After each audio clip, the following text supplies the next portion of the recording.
वाचमर्पयामि हस्तयोर्पयामि मुखे शुद्ध आनंदर्पयामि वस्त्रार्थ वक्षद्रव्येण्डे अवस्त्रार्पयमानः दिमत पत्तानु रोचमनु चरुतमतमा वान्नो रस्पतिमा दर्ग्याव वन्दनः स्वादवसतिव्या जन्मने स्वादन्द्रवमाने स्वादरमित्रावणा वायवेतमाद्यमदाभ्यः प्रदास्त्रमयामि मधुस्नानान्तरं भूषव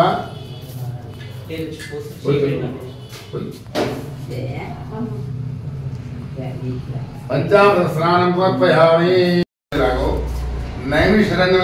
నైమిషారణ్యము అనే అడవి ఉంది అంటే అది నల్లమల్ల అడవి కంటే కూడా 10 రెట్లు పెద్దది అది ఎక్కడ ఉంది అంటే అయోధ్య నగరానికి దగ్గరలో అయోధ్య ఉందిగా అయోధ్యకు 100 కిలోమీటర్ల దూరంలో నైమిషారణ్యం అనే అడవి ఉంది అడవి లోపల ఒక గురువు గారు ఉంటున్నారు గురువు అంటే గొప్ప గురువు గారు బ్రాహ్మడు ఆ బ్రాహ్మడు ఏం చేస్తున్నాడు అక్కడ అంటే ఒక ఆశ్రమం నిర్మించుకున్నాడు ఆశ్రమం తెలుసుగా ఆశ్రమం అంటే ఏంటిది ఒక వేద పాఠశాల మన చిరంజీవి స్వామి ఉన్న శంషాబాద్ అదే ఉందా అలాగే అలాంటి నిర్మించుకొని అందులో ఒక 10 మంది పేద విద్యార్థులు అంటే మంత్రాలు కానీ చదువు కానీ రానటువంటి పిల్లల్ని పెట్టుకున్నాడు చిన్న పిల్లల్ని పెట్టుకొని ఆ పిల్లలకి గురువుగారు ఏం చేస్తున్నారు ఆయన కూర్చోటువంటి మంత్రాలు కానీ వేదాలు కానీ అవన్నీ కూడా నేర్పుతున్నారు వెళ్ళాడు శిష్యుడు వెళ్ళి గురుగారితో అంటున్నాడు ఏమనేవో గురువర్యా భూలోకంలో మానవులు నానాగా బాధపడుతూ నానాగా కష్టాలు భవిస్తూ ఉన్నారు ఆ మానవులకు ఆ బాధలు మొత్తం కూడా పోవాలంటే ఏదైనా ఉపాయం ఉంటే చెప్పండి చూసినటువంటి ఆ నారద మహాముని ఎక్కడికి వెళ్ళాడు శ్రీ మహావిష్ణువు వద్దకు వెళ్ళాడు శ్రీ మహావిష్ణువు వద్దకు వెళ్ళి అడుగుతున్నాడు శ్రీ మహావిష్ణువు ఏమని ఓ జగద్రక్షగా దామోదరా భూలోకంలో మానవులు నానాగా బాధపడుతున్నారు కష్టాలు పడుతున్నారు మరి వారికి ఉన్నటువంటి బాధలు ఏవైతే ఉన్నాయో అవన్నీ నెరవేర్చగల శక్తి నీకే కలదు ఏదైనా ఉంటే చెప్పండి అని అడిగారు ఇప్పుడు మహావిష్ణువు కదా ఆయనకన్నీ తెలుసు శిల్పిగా నవ్వుతున్నారు చూడమని చూడ వైపు వచ్చిందని అడిగాడు ఇప్పుడు ఏం చెప్పాలి అని చెప్పి మహావిష్ణువు నవ్వుతూ అంటున్నాడు మరి ఓ నారద మహాముని భూలోకంలో మానవులు పడుతున్న కష్టాల గురించి చక్కనైనటువంటి ప్రశ్న నన్ను అడిగావు అందులో ఒక వ్రతము కాదు అదే సత్యనారాయణ స్వామి వ్రతము ఆ వ్రతాన్ని కనుక ఎవరైతే భక్తితో జరిపించుకుంటారో వారికి సకల దుఃఖాలు తొలగిపోతాయి సకల ఐశ్వర్యాలు కలుగుతాయి తద్వారా స్వర్గలోక ప్రాప్తి కలుగుతుంది అని చెప్పారు అది విన్నటువంటి నారద మహాముని ఆ వ్రత మహాత్మ గురించి భూలోకంలో మానవులకు చెప్పి ఆ వ్రతాన్ని మానవులతో చేయించి మనకున్నటువంటి బాధలు అన్నిటి కూడా తొలగించి వేసి ఇహమున పరమును పొంది ఇహము అంటే మనం బతుకుదాన్ని ఇహము అంటాము పరమున మోక్ష ప్రాప్తి కలిగిందట కాబట్టి ఒక వ్రతాన్ని ఎవరైతే భక్తి శ్రద్ధలతో శక్తానుసారం అంటే మన శక్తి కొలది ఈ యొక్క వ్రతాన్ని భక్తితో ఎవరైతే అర్పించుకుంటారో వారికి సకల దుఃఖాలు తొలగిపోతాయి సకల ఐశ్వర్యాలు కలిగి యమున పరమును పొంది పరమున మోక్ష ప్రాప్తిస్తుంది స్కాంద ప్రాణేరేవాకాండ జగదాయ ప్రథమోధ్యాయ సంపూర్ణం बोलो सत्यदा भगवान की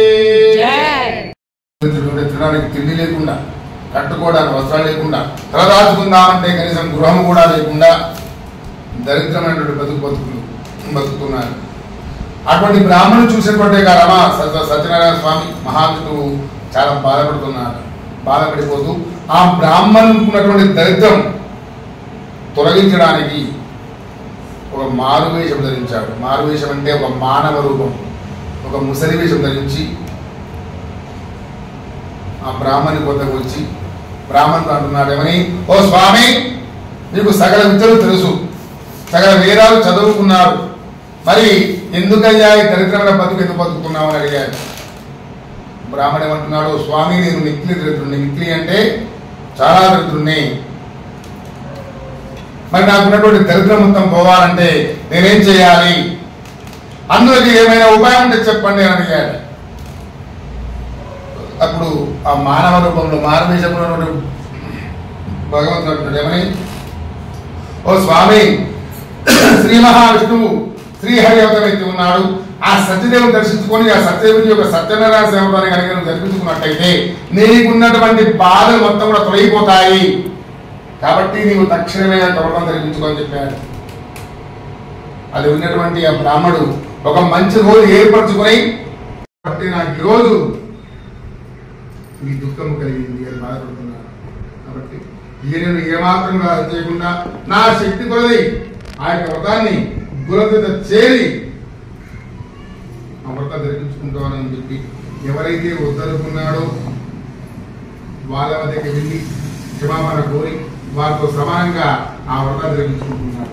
అలా కొంతకాలం తర్వాత ఆ సత్యనారాయణ భగవానుడికి అతనికి అనుగ్రహం కలిగి అతనికి స్వర దుఃఖం తొలగించి వేసి తిరిగి రాజ్యాన్ని సంపాదించుకున్నాడు. ఆ తర్వాత రాజుగారు తన రాజ్యంలోని ప్రజల చేత ప్రతి ఇంటి వద్ద, ప్రతి వాడ వద్ద, ప్రతి దేవాలయం నందు ఆ వ్రతాన్ని జరిపించుకుంటూ, ఆ రాజుగారు కూడా స్వయంగా వ్రతాన్ని భక్తులతో జరిపించుకుంటూ ఆ భగవంతుడి అనుగ్రహానికి పాత్రుడయ్యాడు. కాబట్టి ఈ వ్రతాన్ని ఎవరైతే నిర్లక్ష్యం చేయకుండా భక్తితో ఎవరైతే జరిపించుకుంటారో, చేయించుకున్న వారికి, విన్నవారికి కూడా ఆ రమా సహిత సత్యనారాయణ స్వామి అనుగ్రహం వల్ల సకల దుఃఖాలు తొలగిపోయి సకల ఐశ్వర్యాలు కలిగి ధన కనక వస్త్రాలు ఒడుతులుతారు. ఒకటి వ్రతాన్ని ఎవరైతే భక్తితో చెప్పించుకున్నా, విన్నా, వ్రత మహత్వం వల్ల సకల దుఃఖాలు తొలగిపోతాయి, అనుకున్న కోరికలు నెరవేరుతాయి, సంపూర్ణ ఆరోగ్యవంతులై, సంపూర్ణ ఆయుష్కులై, ధన కనక వరం తిరుగుతారు. కాబట్టి ఈ వ్రతాన్ని శాంతపురాణే దేవాకాండే ది సత్యనారాయ పంచమోధ్యాయ సంపూర్ణం ముగులో అన్నవర వీర వెంకట రమా సహిత సత్యనారాయణ భగవానికి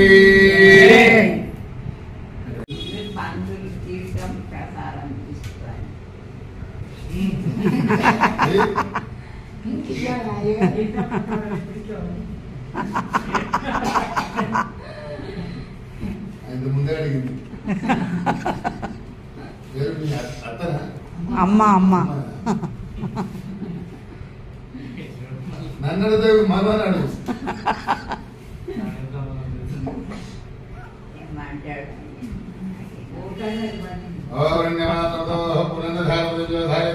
బ్రాహ్మణ భారతి ఏకదైవయమ ఆరిస్తేజో దదాతి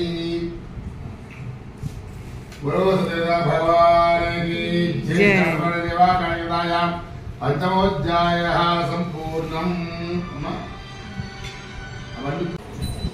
శ్రీ సత్యనారాయణుని సేవకురారమ్మ మనసార స్వామిని కొలిచి హారతులీరమ్మ.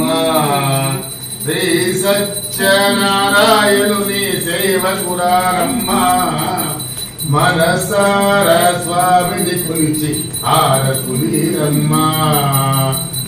నోచిన వారికి నోచిన ఫలము, చూసిన వారికి చూసిన ఫలము. శ్రీ సత్యనారాయణుని సేవకురారమ్మ మనసార స్వామిని కొలిచి హారతులీరమ్మ. స్వామిని పూజించే చేతుల చేతులట ఆ మూర్తిని దర్శించే కనులే కన్నులట. తన కథ వింటే ఎవరికైనా జన్మతరించునట శ్రీ సత్యనారాయణుని సేవకురారమ్మ మనసార స్వామిని కొలిచి హారతులీరమ్మ ఏ వేళైనా ఏ శుభమైనా కొలిచే దైవం ఈ కులదైవం అన్నవరంలో వెలసిన దైవం ప్రతి ఇంటికి దైవం శ్రీ సత్యనారాయణుని సేవకురారమ్మ మనసార స్వామిని కొలిచి ఆరతులీరమ్మ అర్చన చేద్దామా మనసు అర్పణ చేద్దామా వారికి మదిలోనే కోవెల కడదామా 10 కాలాలు పసుపు కుంకుమలు ఇమ్మని కోరిదమా శ్రీ సత్యనారాయణుని సేవకురారమ్మ మనసార స్వామిని కొలిచి హారతులీరమ్మ మనసార స్వామిని కొలిచి హారతులీరమ్మ మంగళం కోసేంద్రాయ మహాజీవనార్థే చక్రవర్తనుధాయ సార్వభౌమాయ మంగళం వేద వేదాంత విద్యాయాయ ఇష్టమూర్తే పుంసామోహరూపాయ పుణ్యశ్లోకాయ మంగళం మంగళాశాసనపరై మలాచార్య పురోగమై సర్వైశ్చ పూర్వై ఆచార్యై సత్ప్రదాయాస్తు మంగళం. బిల్లి బిల్లి ఫస్ట్ బిల్లి ఒకటి సభ్యులు తిప్పండి. మరి పాడతాడా వాడచ్చు వాళ్ళతో పాటలు యూట్యూబర్లో ఉన్నారు అందరు కాదు ఒక్క ఆమెనే. దీపం దర్శయామి నమస్కరోమి. ఓం రాజాదిరాజాయ రసయ ఓం రాధావస్తాజాధార చక్ర ప్రవిద్వాన్ వస్త్ర మమేవ విద్వాన్ నమదేవవతి